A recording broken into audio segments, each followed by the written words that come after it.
Well, yeah, so I got it out there. So, guys, thank you so much for being here.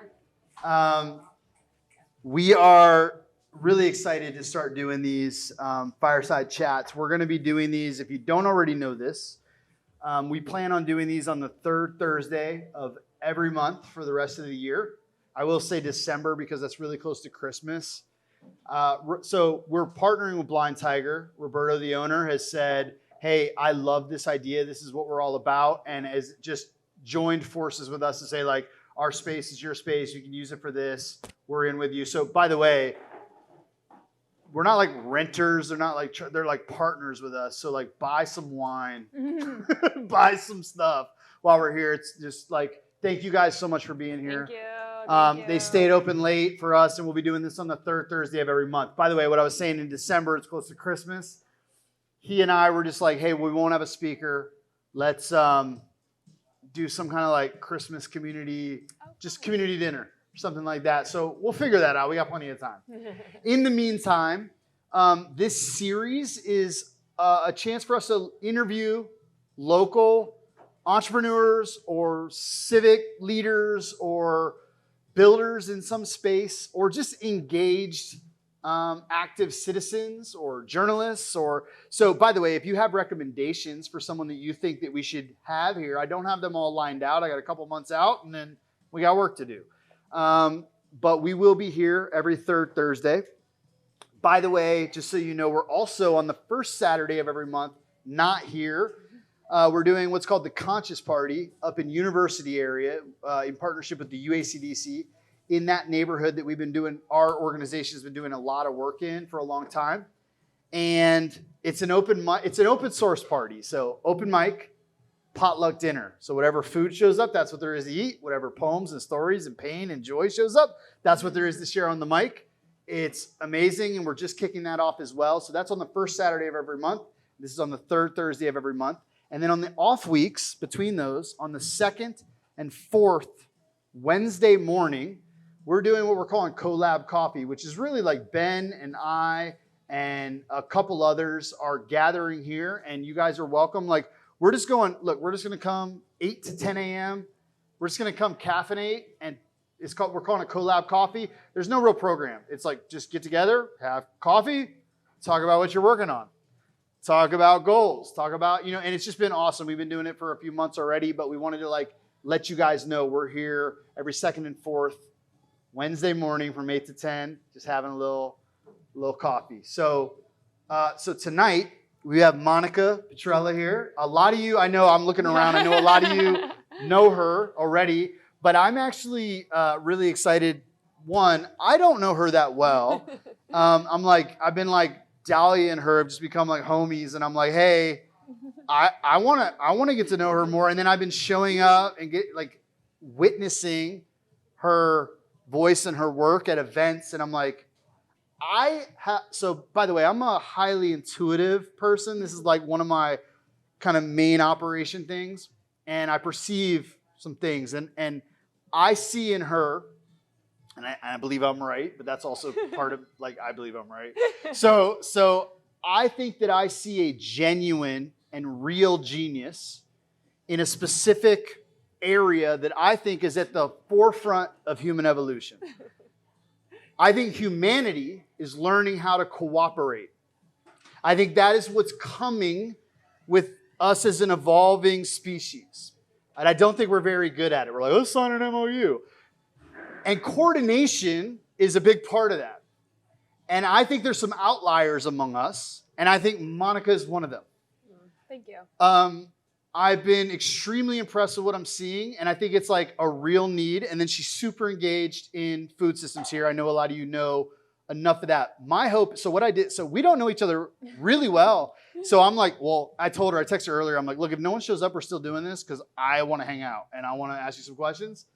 And like, people can watch. That's what's basically happening here, right? But it'll set a bit of a feel for how these are going to go moving forward. So I'm gonna begin with a little introduction, and then I'll let you kind of like fix it or whatever.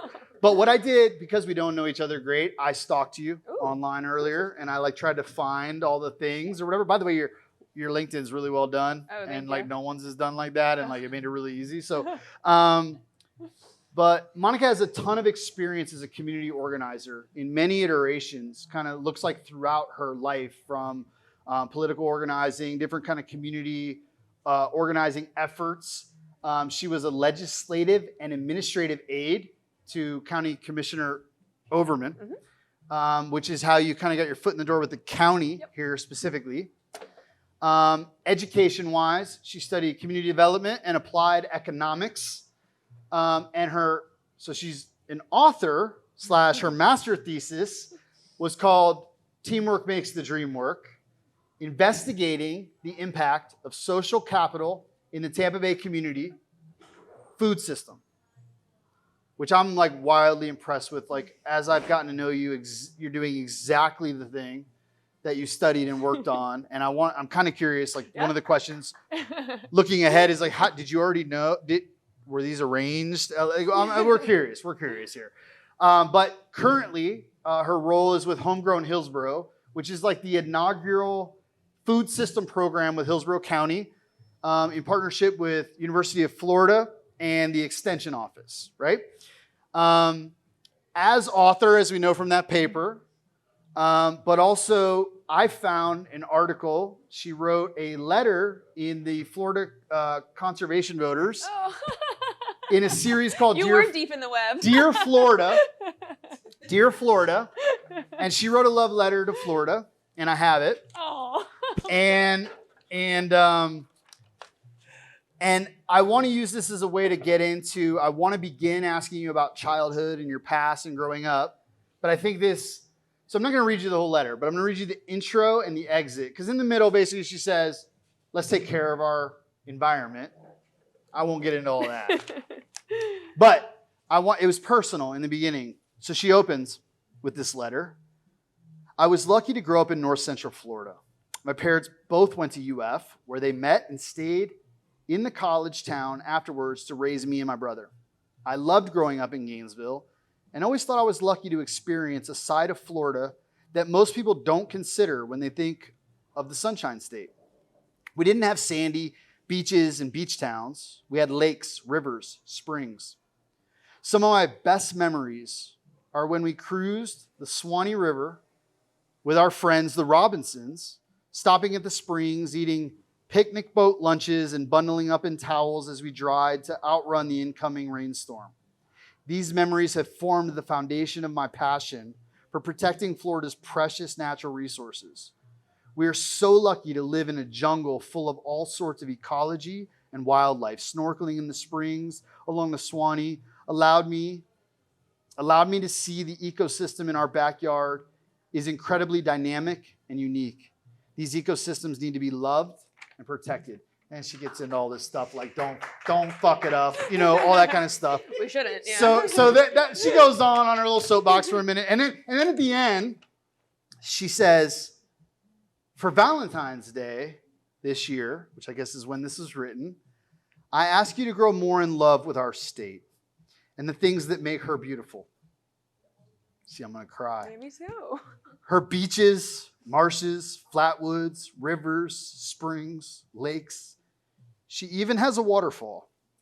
This state is made of magic and deserves more love and appreciation than we are giving her. Happy Valentine's Day to my love, the Sunshine State.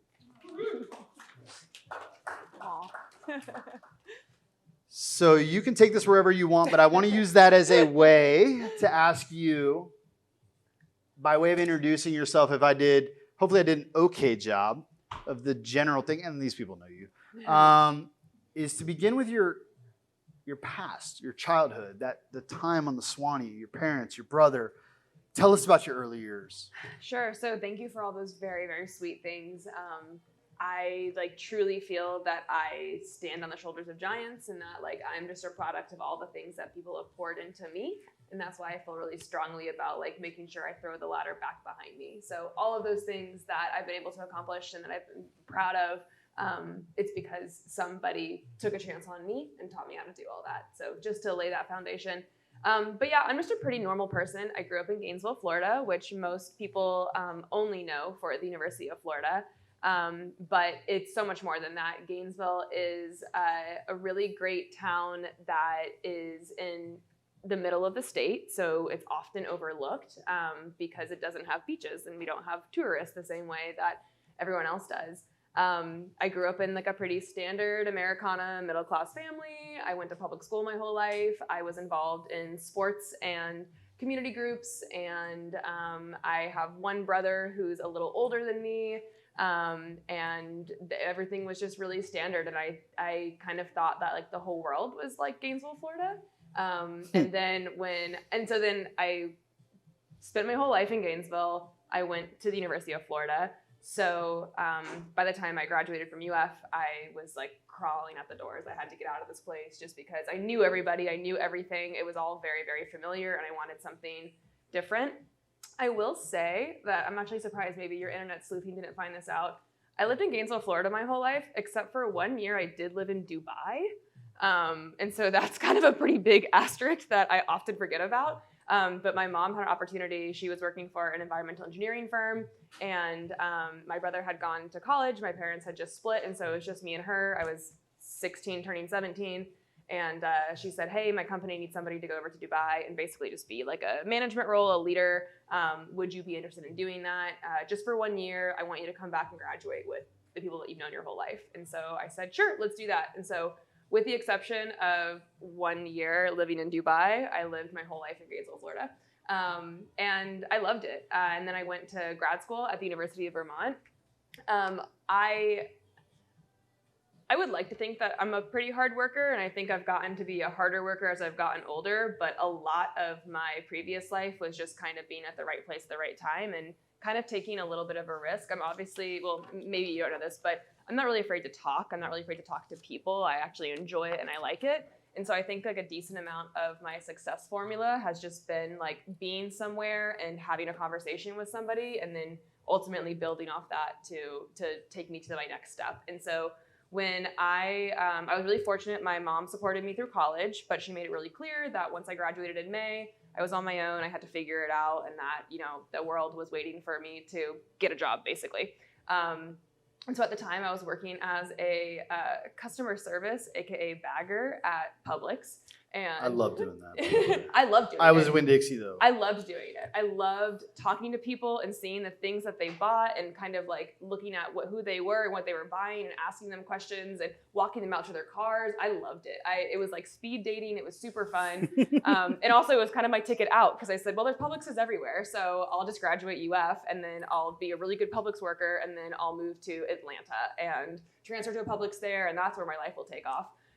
But so in between that, I ended up getting an email about the need for students to work on small farm research projects. And so I didn't really get what the email was saying, but it had a list of different kind of like food system projects, and it needed some students to help with it. So I called the number at the email and I said, hi, my name is Monica. I'm from Gainesville. I'm studying agribusiness ultimately. But I really want to do more food system stuff. I see that you are looking for students, and here I am. And the woman on the other end of the phone, who her name is Jane Kolodinsky, now in 2024, I know her as being a pretty big shot.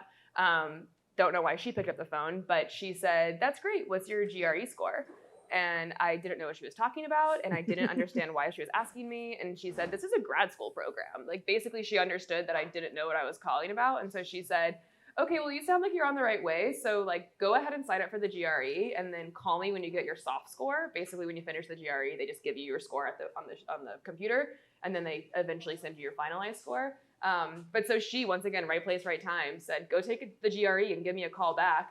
And so several months later, I did. And then I got into grad school, and I was able to get a scholarship to go to the University of Vermont. And so that was my ticket out of Gainesville. That was my ticket to the next thing. I got somebody else to pay for the next step of my life, which was my mom told me she wouldn't be doing anymore. And so then I went to Vermont, and that's when like really my life changed. I had an incredible cohort of other women that I was really young for grad school. I was 23, and I definitely had no idea what I was doing, and I definitely didn't deserve to be there. Just because I didn't have my head in the game. I wasn't like, I wish I could go back to school now and redo it all. Oh my gosh, I would love to be in school now.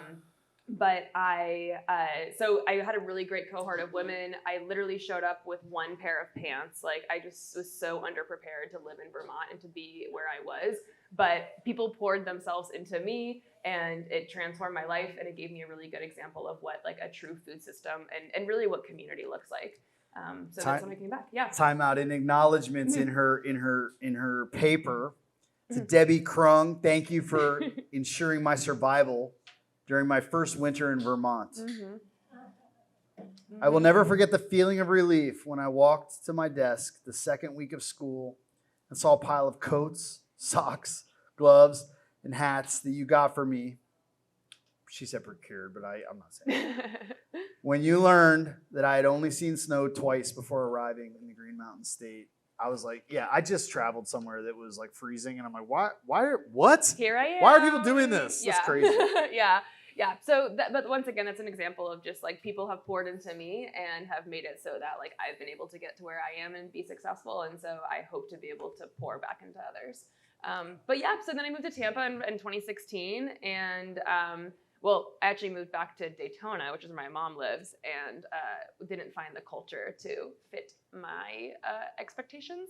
And so I moved over to Tampa, and ultimately I walked into just down the street, around on the corner, a sign or into a political office, and I was hoping to get a sign for a potential presidential candidate. And at that point, I was offered a job, and so I said, sure, I'm not doing anything else. I'm moving to Daytona and not really enjoying it, so moved over to Tampa and worked for the Florida Democratic Party in 2016, and then kind of just was using this as a stepping stone in my life, and I was only going to be here for a little bit, and then right after the election, I met my husband, Jack, and decided to stick around for forever, and so here I am. So you walk into an office to get a sign, and then like fast forward, you were like opening for the presidential like speech when they came. I want to ask found that video. I want to ask you real quick though, so you didn't tell me something about your childhood, and I believe that this is you. Yeah. It was your name, but there's a lot of people with your name that I had to filter through here. And you were talking about like snorkeling in the Swanee, and then so swimming and diving championships. Yeah. You were, yeah? Yeah. So high school and college? No, not college, just high school. But the Gator Swim Club. Gator Swim Club. Yeah, so growing up in Gainesville, everything is Gator, everything is UF, everything is orange and blue. Actually, when I moved to Vermont, my roommates were helping me. I basically had all my stuff in the back of my little sedan, and so I had my clothes just kind of folded, and they're helping me take my hangers and put them in my closet, and they said, all of your clothes are orange and blue. And I was like, yeah, Gross. It's this whole indoctrination thing. It's the cult I just left, kind of. But today I still work for the University of Florida, so I get to use those clothes. And then also Hillsborough County's colors are also orange and blue. We have colors? Yeah. Our branding colors are that's true, like a navy and an orange. So the orange and blue has actually really suited me very well. But yeah, so in high school, I was a swimmer. I was All-American varsity, and then really proud that the team that I was on when we were freshmen, it was me and then two twins that were also freshmen and a sophomore, and we basically turned the tide on what was a pretty like underperforming swim program. And like the four of us being young, we got really close to winning. And then over the 4 years, we ended up winning state with just 6 people, which means that basically all of us had to get first in everything we were swimming in. Because a lot of times when teams show up, they have like 20 people. And so you get points for first, second, and third. And so, yeah, by the time we graduated, we won state and kind of Cinderella story. And then All-American and varsity swimming. So. Yeah, so there's this website, swim something, something, something, dot something. And I found her, and then there's like all the stats. And it seemed like, by the way, the 50-yard free Yep. you crushed. Yep. You were like, that was where you ranked in everything. So I've been 5'9" since I was in 4th grade. So I've always been a super Imagine being giant in 4th grade, person. like luncher, like. It was terrible. It was terrible. And it took me so long to finally embrace it. I do think that's like part of my leadership story too, is the fact that I was so tall that people I think thought I was an adult. And so like my peers would look to me and think that like I was the closest thing to an adult. And then I don't like to let people down. So that kind of pressure of like, okay, well now I have to be the leader because you all think I'm the leader. But same thing with swimming where like, so for the 50, it's just there and back and it's the fastest that you can do it. And so being 6 feet tall, like if I can just get a good start, then I'm already, pretty far ahead of the group. And then also like I trained and I am strong. So, but yeah, the 50, and I remember the race that we won for state. So when you have a relay, it's 4 people and usually the third person is your slowest person. And that was me. And my swim coach turned to me and it was us and another group of another school. And we were, right dead close, millimeters of a second behind each other. And my coach turned to me and he said, I just need you to get ahead of her. I just need you to get a little bit ahead of her. And then Christine, who is our anchor, can catch up. She can beat the girl that she's up against. And so it's just like, okay, I don't want to let you down. So here I go. And I just remember just pulling as hard as I can and making sure that I just beat the girl next to me. But yeah, swimming was a great part of like my community and I loved the ability to kind of like do my own thing, but also the relay gave me that team building. So people think that swimming is like very solitary, but the way that we had done it was a team aspect. I love it.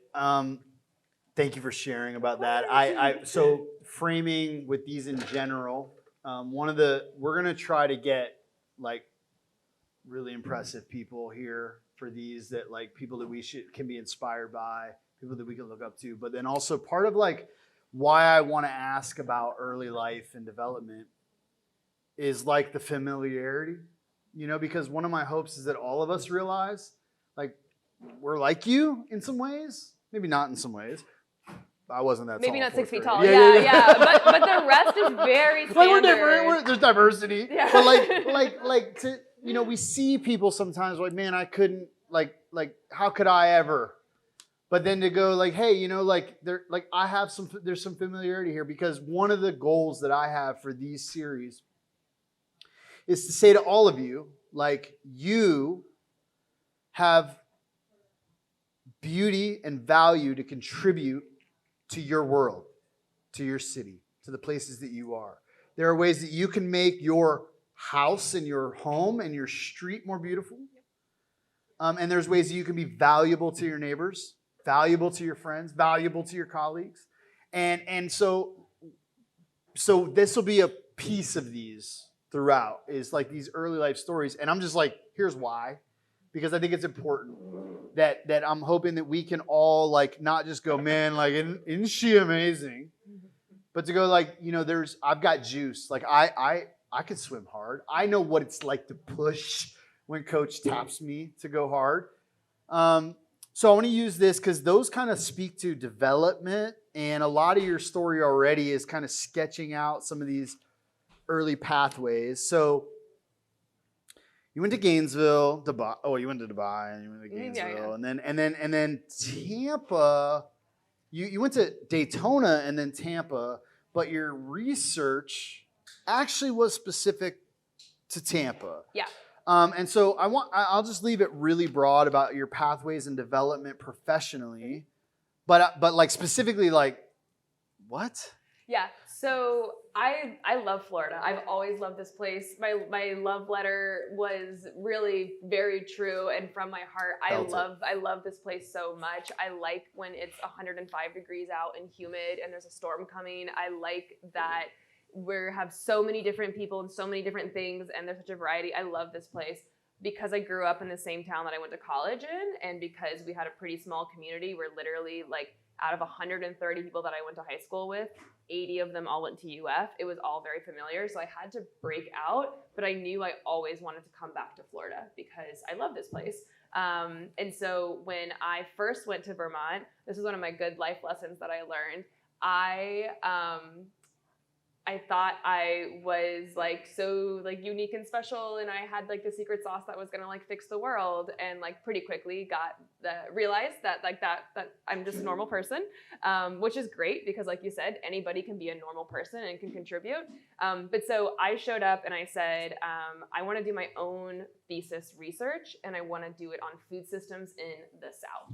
And so at the time, it was going to be Atlanta because I didn't want to come back to Florida quite yet. I wanted to go and build a career and a life in Atlanta and study food systems there. And I did start that actually, like the beginning of my thesis. I did spend like a month in Atlanta, and I was interviewing people and trying to kind of like draw all these connections together.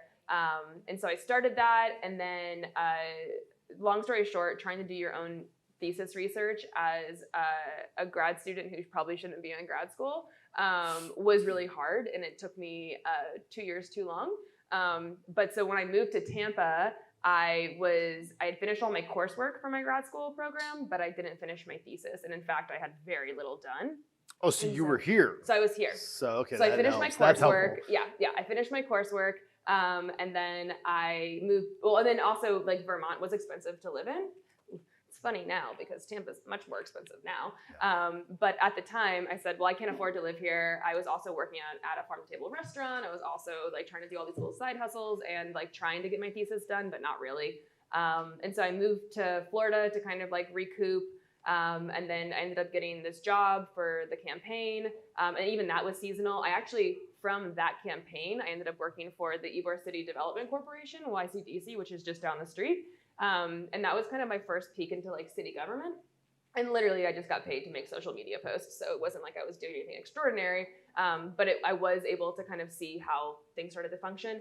And so then I fell in love with a boy who lives here and will always live here. And so then I said, well, fine, screw Atlanta. I'll study Tampa and the Tampa Bay area. And so that's when I started. And I am really fortunate that Jack, my husband, who I think a lot of you know, as we started getting serious, he said like, hey, you got to finish this thesis. You really need to wrap this part up so you can go and be who you want to be. And so he said, don't worry, I got you. You do what you need to do, and I'll make sure that you can eat and sleep and all of those good things. And so I did. So that was kind of what I rerouted my thesis and started. And also once again, people pouring into me. I had an advisor, David Connor, who basically had, a hard, stern talk with me and said, you got to get this done. I want you to get it done. I want you to get it done to get it off my chest. I know that you have all these dreams and ambitions. You need to come back to Vermont for 6 weeks, and we need to work together and figure out a plan, and then you can go back to Tampa and do what you want to do. And so that's what we did. So yeah. So this thesis was written in 2018. It's really fascinating. I didn't read the 160 pages. I have the table of contents and the abstract. Check. I got it. I know what you're talking about. So I want to ask you a little bit about the content of this, and then I want to, but I also like I'm curious, like as I look at what I understand this to be is like, did you know like where you're at now is like so specifically doing the thing that you had said, and I'm very curious, and maybe you could let's just go ahead and just answer this, like, was there some hookup or like this is just manifested? Both. It was both. It was a right place, right time. But also like you can't get what you don't ask for. And so this thesis helped me understand what my ask was. And then I was able to be in places where I could make the asks to the right people that then ultimately got me here. So you end up working for a county commissioner. So Yep. This is a foot in the door with the county. Yep. And you have this substantive work that you've done. And basically Homegrown Hillsborough exists because you said, we should do this? Yes. And so yes and no. It exists because I said, so I was working for this commissioner and I was largely just an administrative aide. And so I was answering phone calls, I was reading reports, I was helping prep her for meetings, I was going to community events. And at all of these events, all of these projects, all of these constituent issues, food kept coming up all the time. And whether it was support for community gardens or access to food or health and all policies, or there was all these different topics that were floating around the concept of food. And I kept telling my boss, the commissioner, like, and she knew that my specialty was in food systems. And I kept telling her, like, hey, there's so much potential to take these individual projects and to create a coordinated program. So that way we don't have to go find, who's our new contact in Parks and Rec to help this? Who's our new contact here? Who's this person? So to have this coordinated program, Vermont was a huge source of inspiration, because one of the reasons why I came home was because everybody there is a food system professional. Everybody there has a master's degree in food systems. It's kind of like the Back to the Land movement was really like started in Vermont. And so it still does attract those type of people. And so me and my whole cohort, we were all competing for ultimately the same jobs. And like I said, I always only knew that I wanted to come back to Florida. So I was like, well, I'm not going to compete against you guys. I'm just going to go back home. You know what's interesting, just myself, and this isn't like, just like resonates. We've done a lot of just little like community gardening, just like we should grow food. We should like build like power in the community. Like we don't have access to these things, and like, let's work on this. And we've been doing this for a long time.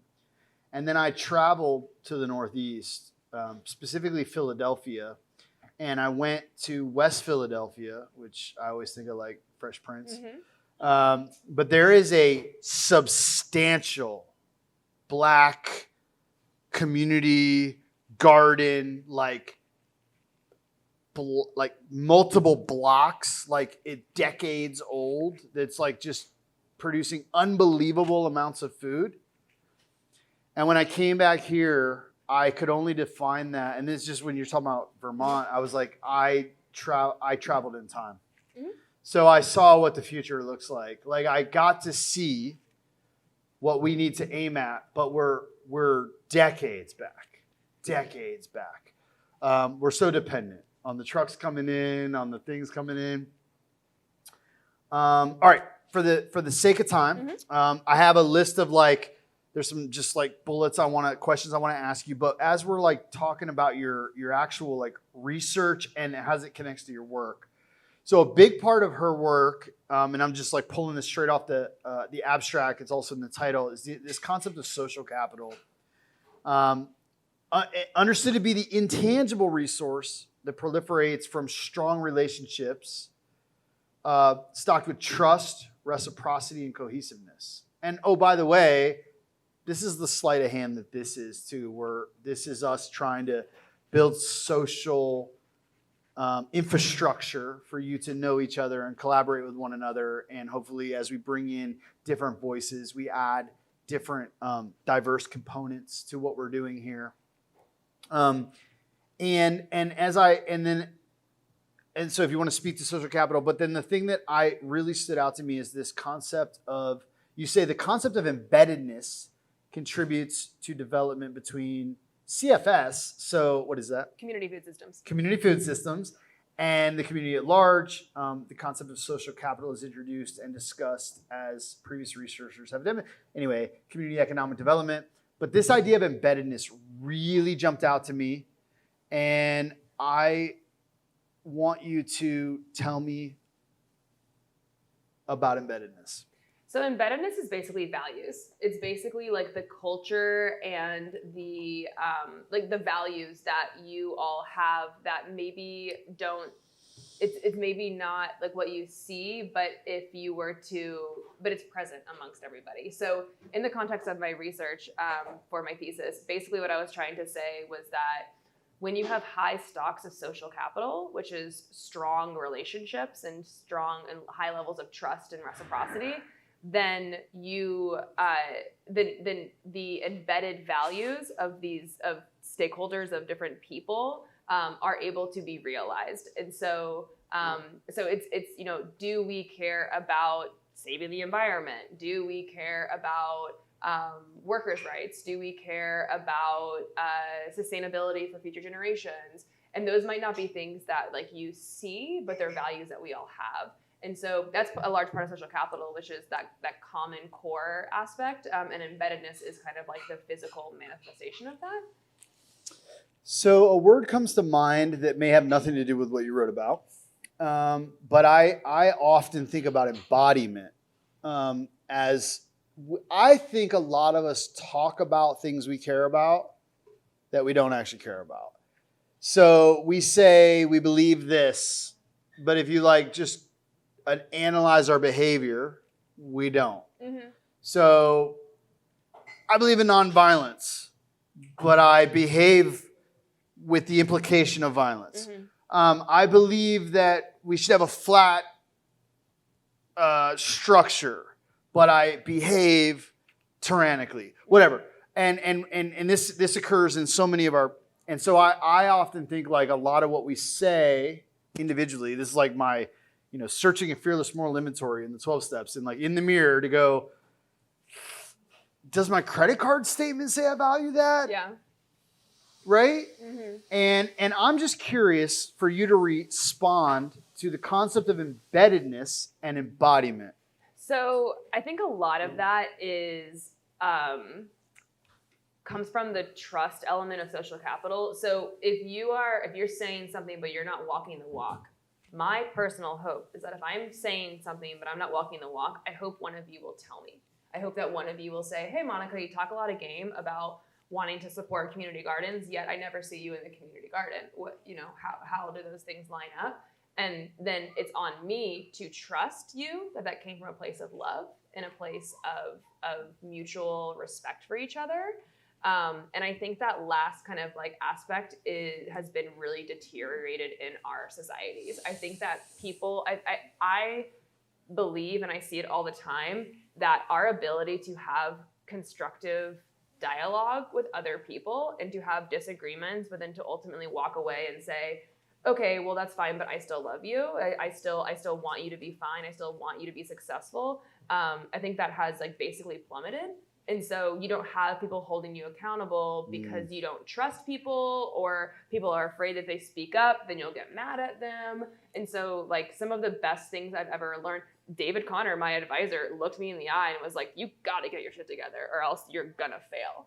And I remember that. I remember in college, I was on a group project, and my paragraph I submitted, I knew was crappy work. And my teammate said, this is crappy work. I'm going to need you to rewrite this. And those kind of moments where I was like, okay, this is because this person cares about me. They want me to be successful. They want us to be successful. So it's not from a nitpicky bully kind of sense. It's because this is going to benefit me. And so I think the embeddedness is those values that if we're not walking the walk, if we're not actually living true to those values, then I hope that we have these checks and balances, which is our community, to kind of get us on the right course.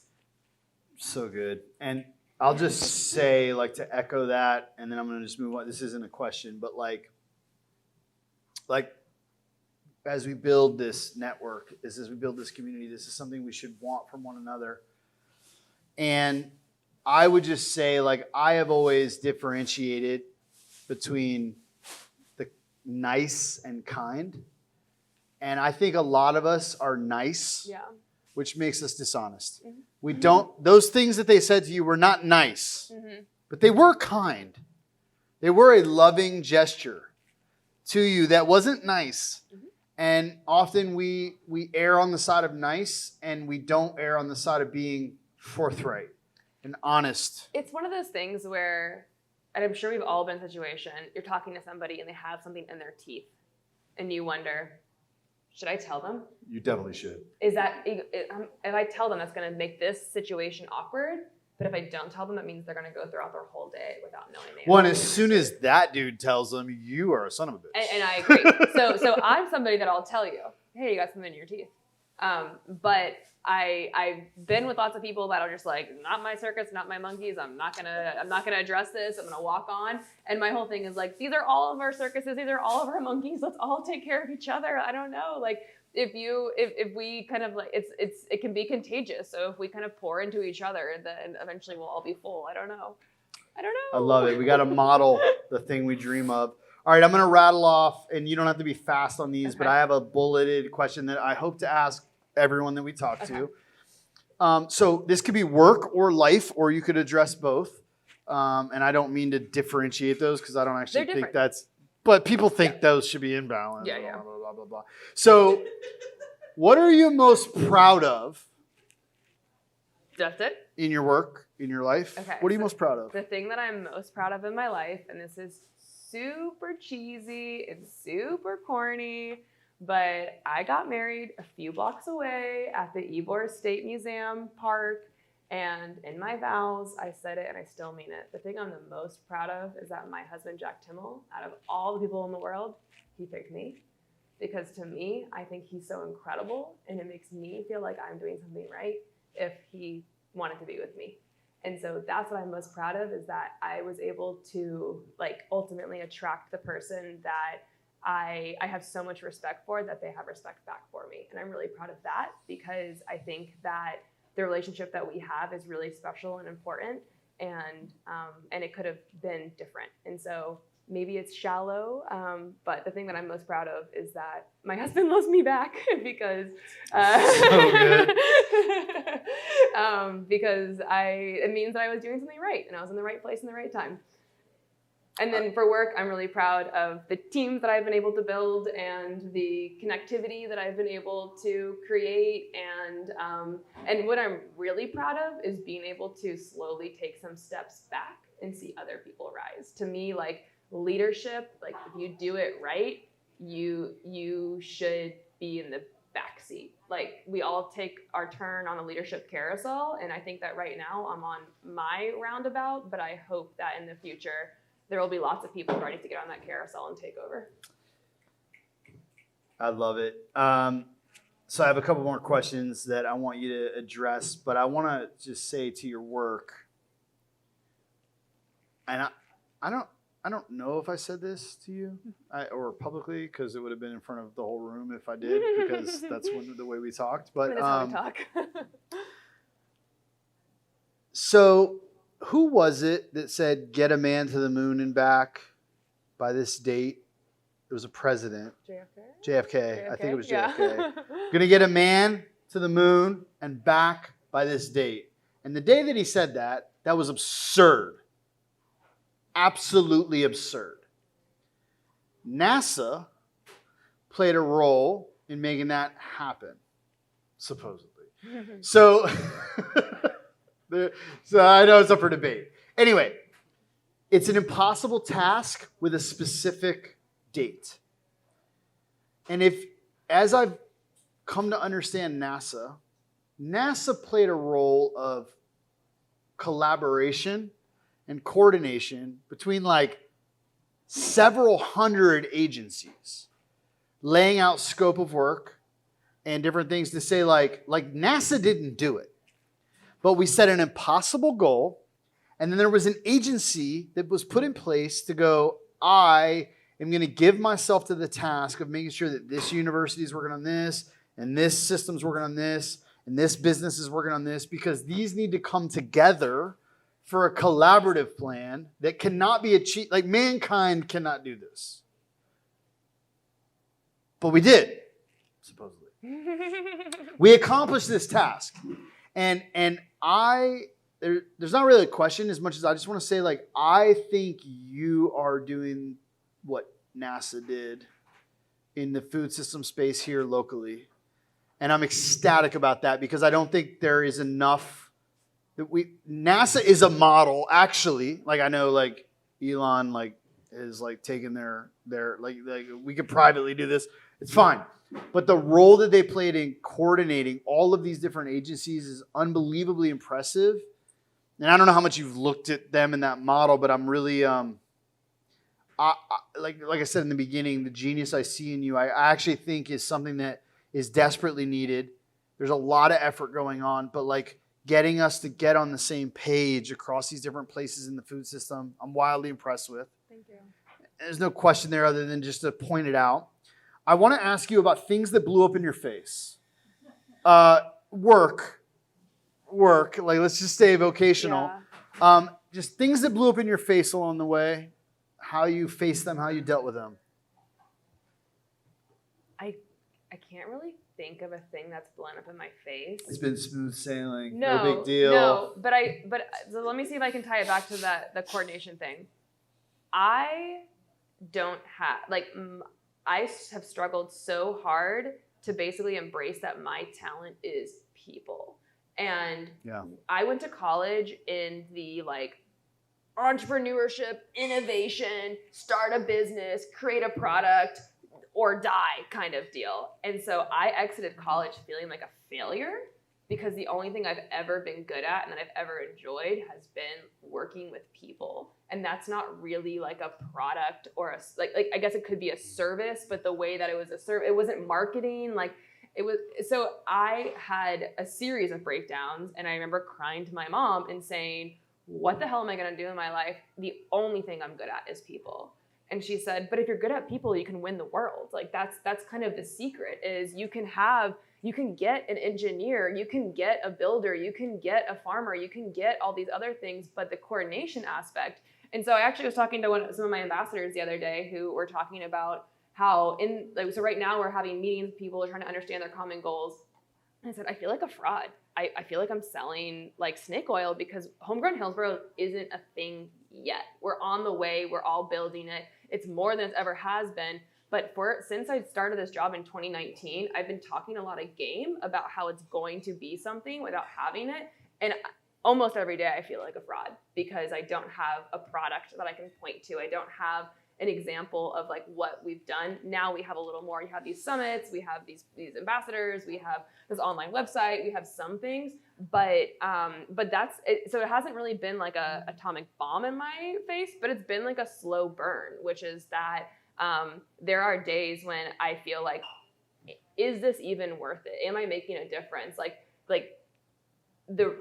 What I like to tell people is like, I'm here to support the people doing the actual hard work, the actual farming, the actual driving, the actual chefs, the actual food distribution company or nonprofits, the actual after-school programs. That's all the hard work.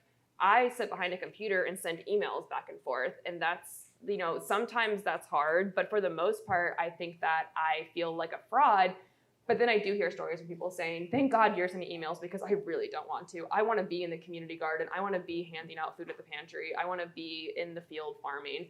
And so it's a little bit of a give and take, but that's been something that I've struggled with for a really long time is like, do people think it's worth it? You know what's really crazy though, No, thank you. From that entrepreneurial thing that you were defining, like from college and the thing that was laid out, that resonates with me.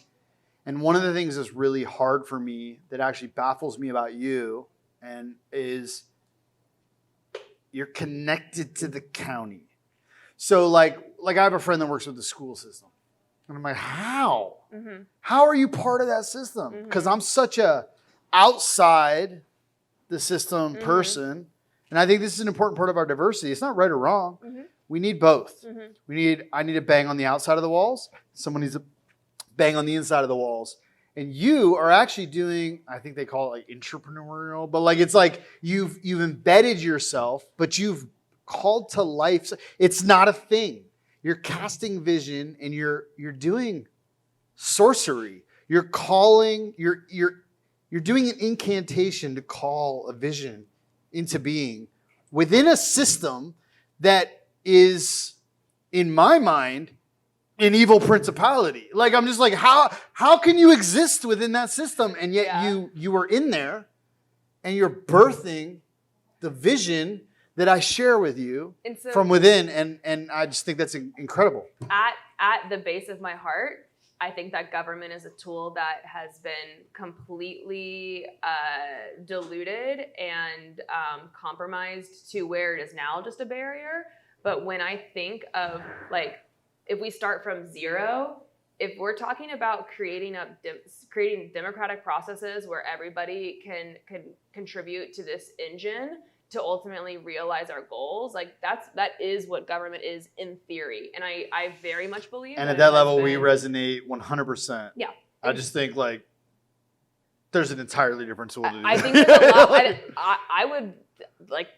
I don't. We'll have a chat. We'll have a chat like another time for that. But ultimately, democratic values are very important to me. And setting up machines and just like any other nice thing you have, your car, your bike, your body, like it takes constant maintenance and it takes every single day you have to tend to it.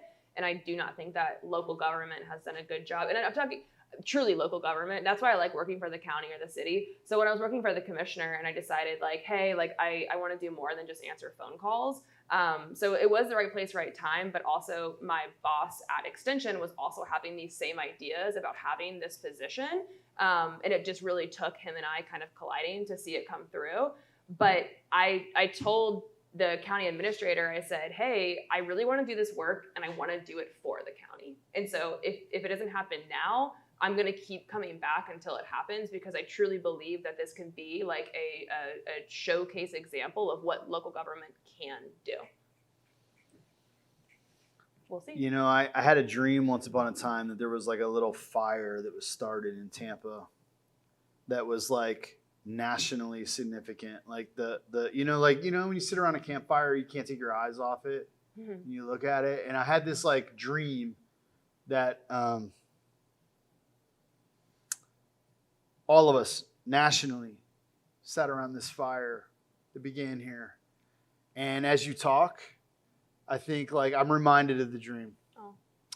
Oh. So you look around the room, you know a lot of the folks, not all of the folks. A lot of the folks, not all. But it doesn't matter. It'll say you didn't know. Yeah. If you were to say there's 2 or 3 books that all of us should read. Okay.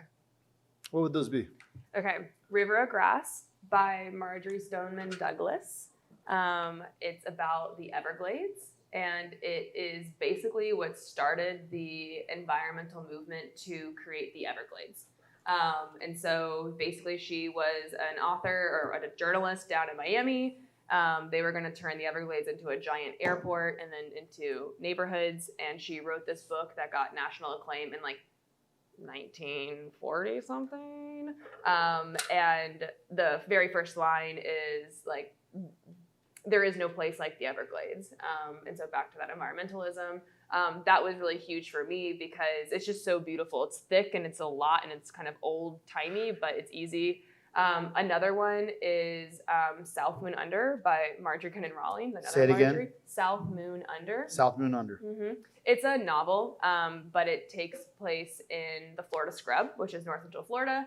And it talks about life back in the Florida Scrub. And it's easy to read because it's a children's book. But it's really visual and beautiful. And it talks about basically when like fencing became a thing and how that changed these rural communities that used to have open space and like people owned land, but it wasn't really divided. And then ultimately like kind of outside investors started coming into a community and putting up fences and how that ultimately impacted the community. And then another book. I said 2 or 3. So if okay, you got another that's 2. One, Yay! yeah, that's 2. There you go. Check. I read 2 books. So, who is the most innovative or inspiring person that you've met or read about or learned about? My husband, Jack Timmel. Damn, he's the coolest guy I've ever met. I swear to God. Well, we all want to know Jack. No, we'll get him to be his own person. He's so great. He's the coolest guy I ever met. He's the coolest guy. He's the smartest guy. He has the biggest heart. He is the coolest guy I've ever met. Damn. And he loves me back. I love it. All right. We need to get Jack in June. All right. So this community, over the next few years, what should we focus on to make the biggest impact in terms of adding beauty and value to our world? I really think that we just need to do more things like this. I really think that just showing up just makes the world a difference. And I think that like the pandemic kind of made people nervous, or not people nervous, but we stopped flexing our community muscle basically. And so like, because we don't use it anymore, it's atrophied. And so like, so much of my success has literally just been showing up. Even if I go to something and I'm like, well, this is kind of lame.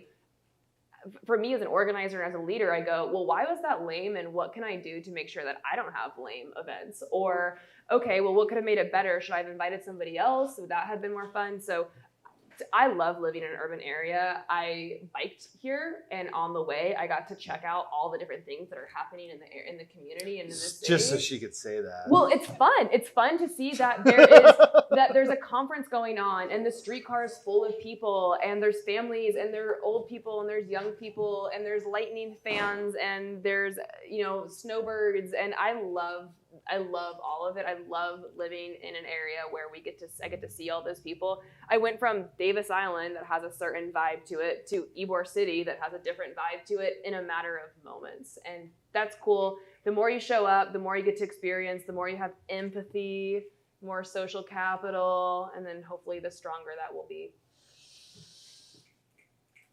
All right. So thank you so much for this. Thank you. By the way, if you're here and you're wealthy, give them a bunch of money and buy everyone around, whatever. Mm-hmm. Let's hook it up. Let's buy the wine, pop some bottles, whatever. But I want to open it up to you guys. I believe we're in a small enough crew that you can just shout it out. I don't need to run around with a microphone. We'll see how that goes. Is that okay with you, cameraman? No. No, I'll repeat them. But we have some time. I want to give you guys, y'all, an opportunity to ask the questions that I didn't ask. So, and y'all feel free as well. So, yeah, anybody got any questions for Monica? Yeah. Lamb. Yeah. And I know the major part of your work is food system. Mm-hmm. Can you define it? Yeah. Don't do it yet. Okay. So for those of us not familiar with your work, and you define it as food systems, can you define that for us? Yes. Right? Is that what you said? Close enough. Yeah. So the food system is all of the processes needed to feed a community. And so that is broken down into 6 sectors. So production, which is the growing of food, processing, which is turning it from a whole cow into a cut, a fillet. Distribution, which is getting it to where it needs to be so we can access it, whether that is through grocery stores or through food pantries. Marketing is the exchange of dollars for food products. Consumption is the importance that nutrition plays, as well as like culture. So how, pumpkin spice lattes we all associate with fall, and when different, Easter, we think of lamb, and different cultures embrace different things. And so that's kind of the consumption aspect, is like that gathering and kind of community part, the role that culture plays. And then waste recovery is it's basically trying to infuse resource management throughout those other processes to make sure that it's like resilient and sustainable in the long term. So that's what the food system is. Generally, the term food system also indicates some type of community development. So using those individual sectors to improve your surrounding area. So a community garden, yes, it's a place where you can go and learn how to grow food, but it's also a place where you can just hang out with people. It's a place where you can get off your phone and instead go out and be in the sun. It's a place where you can go and look at what your neighbors are doing. And so for the community development aspect, processing, learning to cook together. Like I've had friends that have been like, hey, I'm going to come over with some ingredients and we're going to make food together and bond. And, that's community development. It's also like workforce development, a little bit of food entrepreneurship. So basically those different activities, but asking ourselves the question, how can we activate these different sectors to make our community better? So with food systems, a lot of times it kind of gets, I don't know a better word for it. The kind of like the premier things people think of are food insecurity, which is someone's inability to access like adequate nutrients ultimately. And so it's a shame, but it's like 1 in 10 people in Hillsborough County are experiencing food insecurity. And to me, I specifically remember when I was at UF talking about entrepreneurship and innovation. So there's this thing called Maslow's hierarchy of needs. It's a pyramid, and the base is the most important, and then the top is the least important, I guess, or basically you need the base to get to the top, like any other pyramid. And the base is food, water, shelter. And then the top is self-actualization and innovation. And so I remember hearing about entrepreneurship, innovation. Everyone needs to be entrepreneurs and innovators. But then hearing that we have people that are experiencing food insecurity.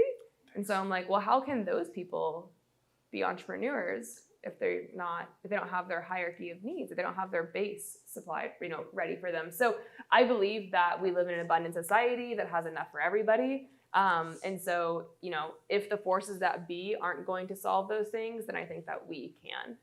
And so that's what Homegrown Hillsborough is. It's basically a network of people that also share that mindset, that think that we can use the food system as a tool for community development. So, whether that is building a community garden to increase access to produce, or if it's just to have a green space for people to gather, both of those things are valuable. And that's like a food system tool. So that's what Homegrown Hillsborough is. As you said, this is just, I'm sorry, I have to. So you mentioned pumpkin spice. Yeah. And it calls to mind, I saw this meme that was blunt wraps, pumpkin spice blunt wraps. And it just said white people ruin everything. Which I love. Any other questions for Monica? Yep. As you kind of cast vision for Homegrown Hillsborough, what are like the next 1 or 2 steps for the organization? Like, where do you see you guys going next? What are the next 1 or 2 steps for Homegrown Hillsborough? Where do you see you guys going? So last year we launched, and that was phase 1, and that was data collection and community engagement. And I had a really great team of program ambassadors that were out in the community, meeting people, talking to people, and trying to basically feel them out and see if they think that Homegrown Hillsborough would be a good fit for them. And then if so, they asked them to participate in an interview where we had a set series of questions that basically tried to better understand these different food system actors and their perceptions of the food system, and more specifically, their perceptions of working together in the food system. And so we did that last year. We interviewed 109, maybe 119 different food system actors, which I'm incredibly proud of. That's impressive. The team did a really, really good job, and they got to shine in their own special places and bring in people from their own communities and go meet new people. And it blew my expectations out of the water. I was thinking if we get like 70, that would be great. And so that was really great. And so basically, happy to report that people want to use the food system as a tool for community development, and they also want to work together to accomplish it. And I think that the reason is because if you've ever actually been out doing the hard work that I mentioned earlier, the food distribution, farming, farmers markets, farm to table events, things like that, it is hard work. And you kind of realize wow, it'd be really cool if somebody else could help me with this. And so you kind of start to just naturally feel that coordination aspect.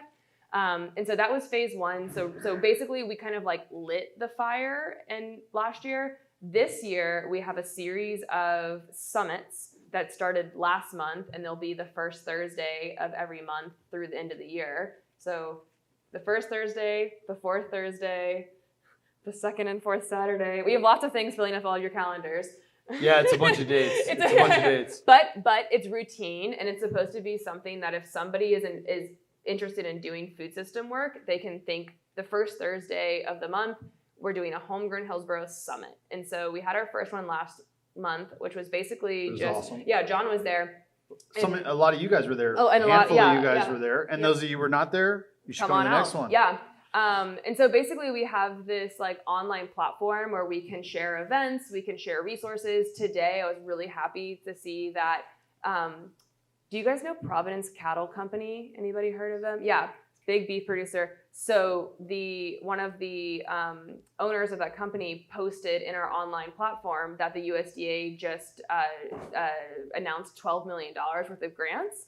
And basically was sharing this information to kind of share that information with other people and also maybe instigate some kind of partnerships, which I'm excited about, because that's what it's all about, is if we want to bring transformative change to our community through the food system, we have to do it together, just because it's so hard, it's so big, that, we'll run ourselves ragged individually, but collectively, like kind of that leadership carousel. Okay, well this time I'll be the lead on this project and you can be support. Next time you be support, or you be the lead and I'll be support. And then eventually we have this generational change. We see all the things we want to do.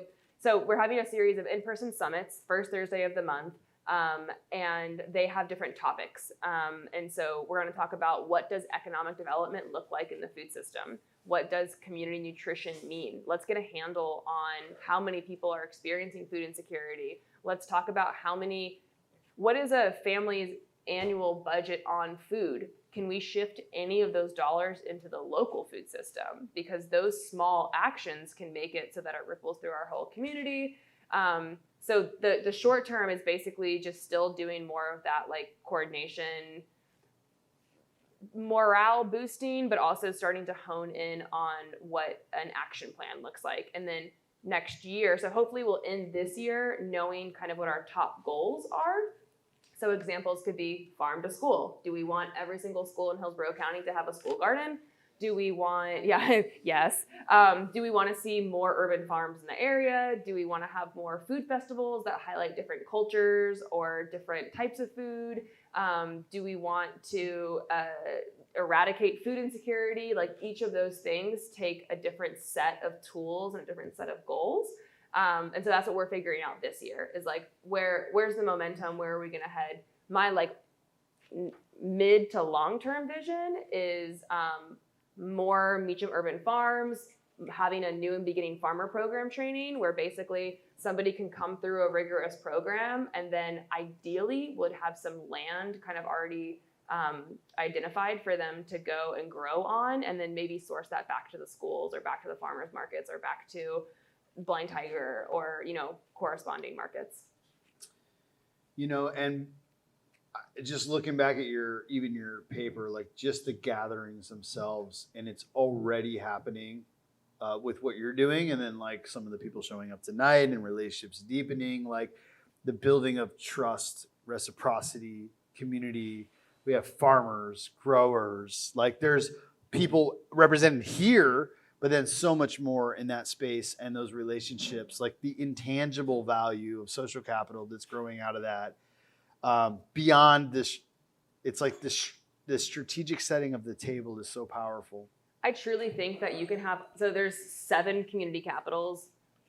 The other ones are things like financial, which is money, built, just infrastructure, natural, your ecosystem. I truly think that you can have all those other capitals, and if you don't have social capital, then what is it worth? Because if you can have all the money in the world, you can have all of the restaurants and the farmers and the trucks and all of that, but if you can't work together, then like what is that worth?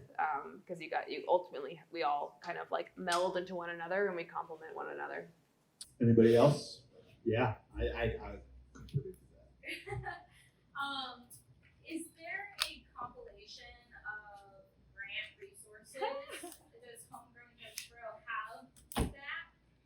We're working on it. Okay. Awesome. Yeah, Great. yeah. Okay. Cool. Yeah. Because it's hard. It's hard. There's so many grants. 100%. out there and people that are saying like, "Hey, we want to support you." 100%. It's not together, And Yep. so, like, you got to do your own research, which takes time, And so I'm gonna really quick point the spotlight at my team. So we have Judy, Jasmine, Savannah, and then Joshua was on our team last year. And so all of them, these 3 are working for Homegrown Hillsborough now, and Joshua was working last year. And that's a question we get a lot. And so it's something that we're like slowly working on. The good news is that there are so many grants that it's very overwhelming. So the bad news is that there are so many grants that it's overwhelming. And so one of the things that we're like slowly working on, and so basically each of them have a sector, so production and processing, marketing, all of that they're over the next year, they're going to try to dive deep into and understand what that looks like in the context of Hillsborough County. So like Jasmine's marketing. So basically the question there is like, how can we get more dollars into the local food system? And so there are things like food festivals. There are things like maybe Blind Tiger can be a CSA drop-off point for Joshua's farm. They can advertise it through, maybe a sign when you check out or in the bathroom, or just, the foot traffic they already get. And so, Jasmine can go out and see, is there a grant that can help us pay for some of the marketing that, can we pay for an ad push on Facebook, or can we, pay people to come to a farm to table event and draw more attention to it? Because over time that creates to those embedded values in that culture. And so, there's a lot of grants, and I'm really pleased that it seems to be something that's bipartisan. So even though we've seen some massive shifts in our federal government, these grants have continued to stay pretty stable and even grow. And so there's been a lot of investment. The pandemic definitely got everybody's ears ringing about we have to invest more locally. And so some of it is kind of the fluffy stuff, like food festivals. Oh, that's fun. Okay. But other things are here in Hillsborough County, there is one meat processor who's USDA certified, which basically means that if you are a local livestock producer and you want to turn your cow into a product that you can sell, you have one option here in Hillsborough County. That person is truly aging out and there's no succession plan. And so if that person closes, then we have no local capacity to do that type of work here. So there are grants that can help with those infrastructure investments. That's it's not really above my pay grade, but that's not my specialty. I don't know about HVAC systems in meat processing plants. I don't know about USDA stuff, but hopefully through the process, we can start to identify who these experts are, bring them all together, and then collectively try to build some sustainability, resilience, and get more dollars into the local food system. So lots of grants, overwhelming amount. Grants I have a love-hate with because they take so much time to write. And a lot of times I see organizations that will try to change themselves to fit a grant. And I don't necessarily think that's the right move. I think that there are, if a grant kind of doesn't meet you where you are, if you're in a place where you can be flexible, then maybe trying to accommodate. But I'm watching small organizations basically try to rewrite themselves to fit a grant. And that's, you do what you do and you do it well. Let's kind of stick to it. So we're working on the process of trying to, and also we need more grant writers. We need people that can listen to someone's ideas and values and type that up into a nice little PDF and send it off to the USDA, because ultimately the people that I work with, they want to have their hands in the dirt. They want to be teaching kids how to cook. They want to be turning organic scraps into compost. They don't want to be writing progress reports for the USDA. So once again, it takes all types. Hopefully we'll be able to kind of flip every rock and identify people that want to do that type of work. Monica, thank you so much Thank you. for Thank you being for here having me. tonight.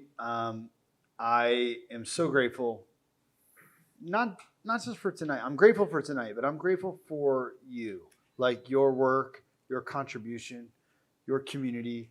And to all of you that are here, I really want to just invite you beyond, obviously, she's got your calendar full with all kind of stuff. Right back at you. But we will be here on the third Thursday of every month. We're going to continue to bring in.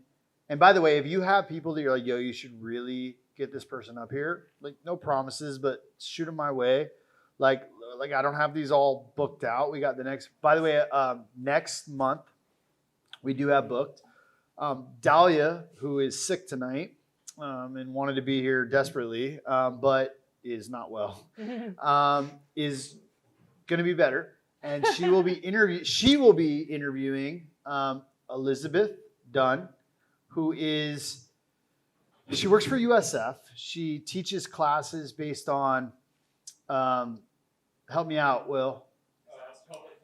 Public health and emergency management. Basically, when shit goes down and a bad storm comes, what the fuck? What are we going to do? Food systems, everything else. Yeah.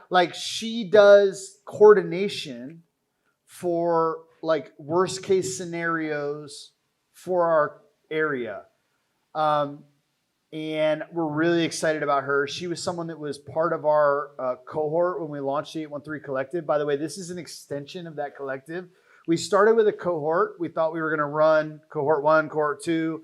They were brought in a bunch of great speakers. They spoke to just that crew. And we learned through that process. One, we started a phenomenal community with that first group. But also what we learned was like we want to open the door. Like we had some really great sessions like this where we're like, this should be open to everybody. And this is an expression of that. The open mic that we're doing is an expression of that. The coffees are an expression of that. We're trying to have more open tables to build collective of builders, people that are invested in this city, in this county, in this state, like her love letter in the beginning to go, we need to be active. Like we need to be the change that we want to see. We need to invest ourselves. We need to love our neighbors. We need to like do the work, take some responsibility for the condition of our block, our city, our area. And that's what we're hoping to call out of all of us here, not just the people up front. So invite you guys to come back every third Thursday. We'll be speaking with Elizabeth Dunn, and then I have no idea after that. So recommend some people. I've got some people in mind. They're just not booked. Some of you noticed that Matt Spence was initially booked for tonight. He works with Feeding Tampa Bay. He used to be with Community Foundation. He has like deep interest in innovation and social entrepreneurship. I am interested in his work with Feeding Tampa Bay, and he will definitely want to talk about his work with Feeding Tampa Bay, which is important. But also, and we're a partner with them, but also like his interest in business creating impact in the community is something I've known this man for years to be really interested in. And he has a very innovative and creative mind, and that's why I wanted him to come. So we're going to reschedule him. I don't have the date settled, but he will be a guest in the near future. I didn't make like a big deal of that, but thank you so much for coming through tonight. This was incredible to kick off the inaugural Fireside Chat. We told them we'd be out at 8, so we got like 10 minutes here. I actually want to just shut it down because I think some of you want to talk to each other. Some of you want to grab her. Some of you want to go buy wine. So I want to give you space to do that. So we won't linger too long, but thank you guys so much for being here. Yep. Okay. So all of the work that I've been able to do with Homegrown Hillsborough has largely been because I've had Dahlia on my side. She's a stud. And I get to have Dahlia on my side because John is an incredible boss that lets her thrive and lets her flourish. And so, like he said earlier today, we have this kind of, I saw a meme about it. It was like, the best friend of my best friend is like my best friend-in-law. And that's kind of how I feel like we are, because I hear your name all the time, and I'm sure it's the other way, but we rarely get to actually sit and talk to each other. Yeah, I was like, if no one shows up, we're doing this. Yeah, 100%. And I was like, yes, let's do it. That's great. And so, you know, you've said a lot of really great things about me tonight. And like I said, you know, I'm just a product of what people have poured into me, and I know that you've poured into so many people, and I hear your name around the city all the time, and I know that you have a huge impact, and you make my dreams come true by being a great leader and a great boss to Dahlia and allowing us to do this work together. So thank you to John. Thank you to John. So for the entire collective and for the entire community, my aspiration is that our communal tombstone will read, "They tried." We did. Yeah. Let's fucking do it. Let's do it. All right, I love you. Thank you, John. Thank you. Thank you, everybody, for listening.